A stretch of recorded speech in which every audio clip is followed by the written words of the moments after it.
Tegelikult minust saigi fotograaf läbi muusika, kuna hea koorikaaslane kutsus mu Jazzkaare juurde pildistama vabatahtlikuks, siis hakkasin tasapisi otsast käima ja hakkasin samal ajal armastama nii fotograafiat kui džässmuusikat. Põhimõtteliselt, see oli 2010 aasta, siis nüüd on juba 10 aastat seda asja aetud ja järjest toredamaks läheb ja iga kord avastad midagi uut. Ja kui ma alguses läksin, võib-olla ma ei oleks tunni aja pikkust klarneti kontserti nii väga armastanud, aga nüüd ma pigem isegi võin täiesti huviga ja rõõmuga selle ära kuulata ja olla pärast veel elevuses, nii et see on mind arendanud päris igakülgselt. Alguses oli kabuhirm ja siis kabuhirm läks mööda, seltskond oli tore selles mõttes, et aitab ju see, et sa oled ikkagi taustal ja sul on väga harva vaja sellist äkkijulgust. Aga eks neid olukordasid ka muidugi tuli, kui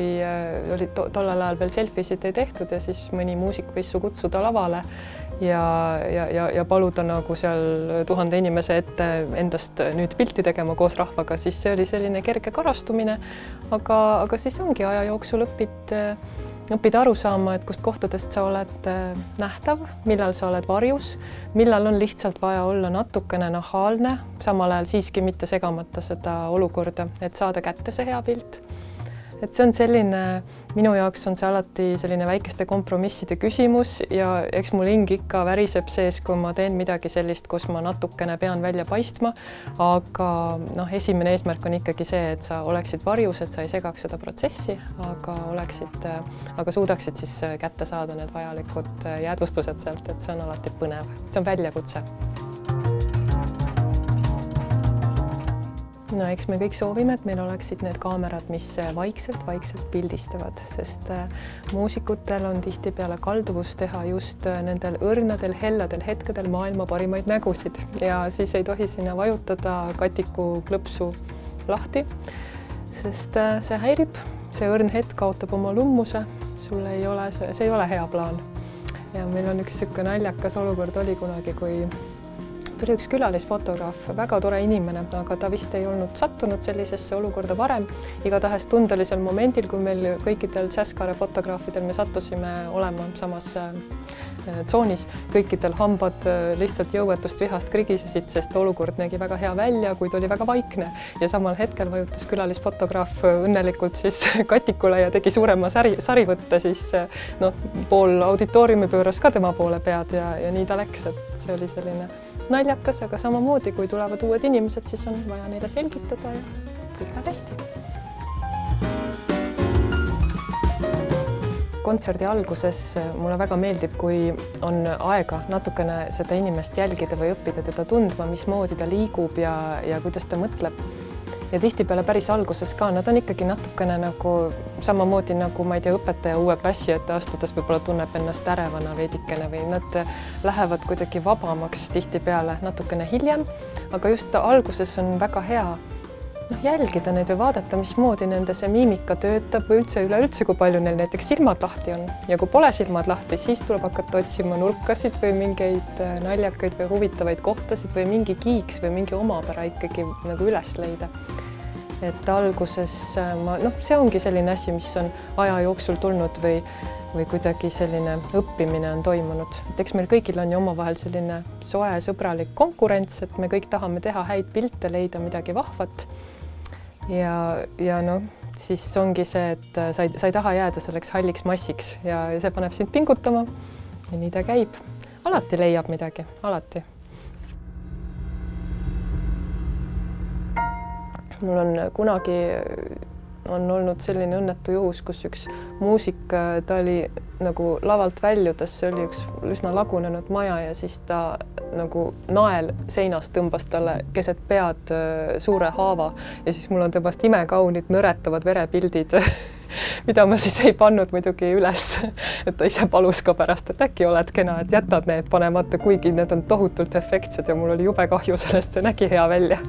Aga nii läks, et selliseid naljakaid asju on ikka juhtunud. siis ükskord ma ei tea, mis mu kaameral hakkas, aga ta tegi mingi täiesti kummalise optilise illusiooni, tõmbas mingi naljaka värvilise diagonaali keset pilti ja ma sain mitu head kunstpilti ja ta ei ole seda teinud ei enne ega pärast, aga ma olin väga rahul, et ta kuidagi ise tegi mulle sellise asja, ma siis võtsin selle vastu, tänasin Jumalat ja panin üles. Et selliseid üllatusi aeg-ajalt juhtub.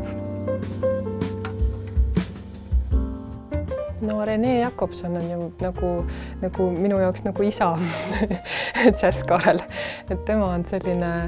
hästi sõbralik, hästi toetav olnud, et mis paneb inimese motivatsiooni ju kohe, annab sellele tagasilöögi, kui tuleb selline sellist kriitikat iga asja peale, mis sa teed ja see kuidagi see kindlasti võtaks hoo maha, aga tema on alati olnud selline, et kui ma küsin ta käest mingi konstruktiivse küsimuse või kui ta ise märkab, et kuule, siin oleksid sa võinud nüüd mingit highlighti natuke maha võtta, siis